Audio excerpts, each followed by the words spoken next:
नमस्कार दोस्तों, आप देख रहे हैं आज तक बंजारा। आज हम बात करते हैं शेर बंजारा हेमू फूकिया, एक बंजारा योद्धा की कहानी।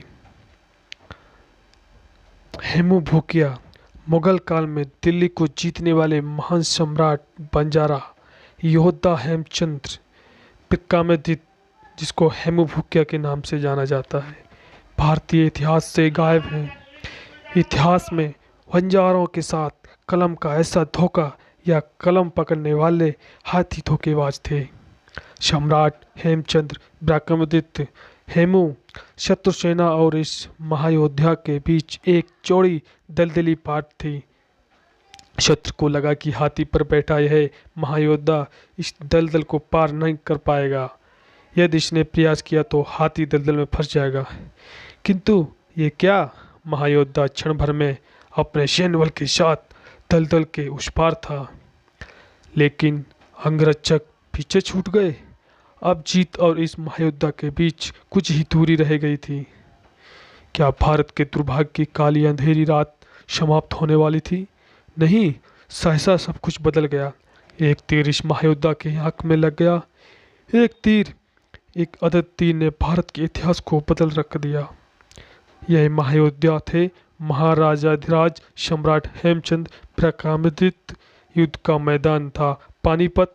वर्ष था विक्रम संवत 1613, 5 नवंबर 1556। ये कहानी हेमू फूकिया के सम्राट हेमचंद्र विक्रमादित्य बनने की कहानी है।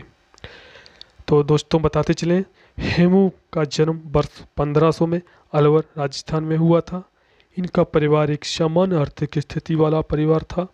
बाद में हेमू के पिता हरियाणा के रेवाड़ी में आकर बस गए, जहां वे लोग नमक का व्यापार करते थे। बड़े होकर हेमू भी इस व्यापार में शामिल हो गए। हेमू में व्यापार संबंधित सूझबूझ बहुत अधिक थी।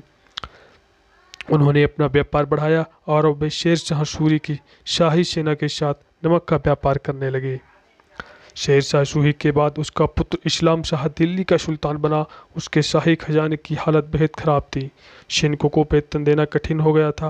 राज्य का वित्तीय प्रबंध पूरी तरह बिगड़ चुका था।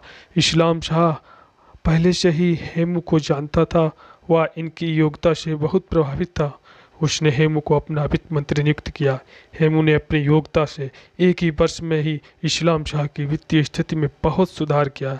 हेमू के प्रयास से मुसलमानी शासनकाल में पहली बार सैनिकों को नगद वेतन देने की परंपरा शुरू हुई। इस्लाम शाह सूरी की सेना को साप्ताहिक नगद वेतन दिया जाने लगा, जो संभवतः विश्व का सबसे ऊंचा सैन्य वेतनमान माना जाता था। यह परिवर्तन हेमू के कारण ही आया था, इसलिए सेना में हेमू की लोकप्रियता आसमान छूने लगी। लेकिन 10 वर्षों के शासन के बाद ही इस्लाम शाह की मृत्यु हो गई।